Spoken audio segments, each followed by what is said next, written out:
they're constantly monitored by facial recognition cameras that are able to instantly put a face to a name. Now, the Chinese are also ranked, given a mark out of a possible 950 points. A score in the 700s is considered good. Around the 500 mark is not. For now, the number is a sort of bank credit rating, keeping track of everyone's spending habits. I think being ranked is a good thing. A society has to have rules. It forces us to be well-behaved. It may seem scary, but it's just like that here. We're used to it, and anyway, we don't have a choice. But in an effort to keep all of its subjects in line, Beijing is taking the system a step further in 2020.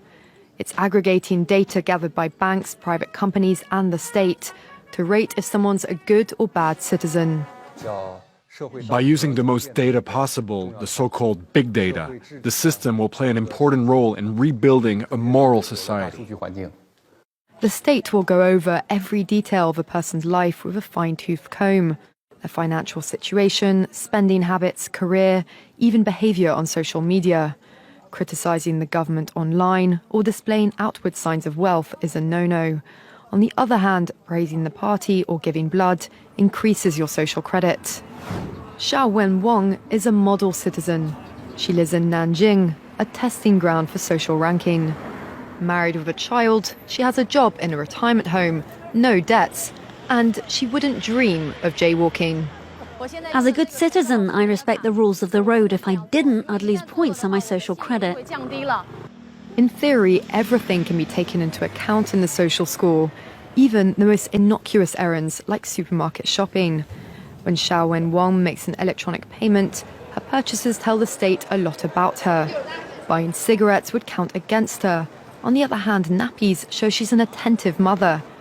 Beer could indicate alcoholism. She'd be better off buying water. In this pilot city of 8 million people, there are only 18,000 model citizens. For Xiao Wenwang, there are perks to be had, such as paying half price for the bus. I get discounts for all public services, even at museums. And the library is free for me, thanks to my score. A good score brings benefits, but people with low scores lose rights. The cinema names and shames people considered untrustworthy, plastering their details, even their addresses, across big screens. It's a matter of principle. Those people have to be condemned. Those people aren't honest, so they have to pay the price. It's only right to pay your debts. You have to blacklist those that don't. The Supreme Court has created a blacklist for so-called bad citizens. On it are companies, but also 23 million people to date. Among them is this journalist Liu Hu. He got a little too close to uncovering corruption among high-profile party members. After being sued for defamation by the subject of a story he'd written, he was blacklisted. He only realized when he tried to buy a train ticket and was told he was banned from traveling. That tells me I'm still on the blacklist. Punished because he's been branded untrustworthy by the state. Once you're blacklisted, you can no longer get a bank loan, start a business, buy an apartment, or even send your children to a private school.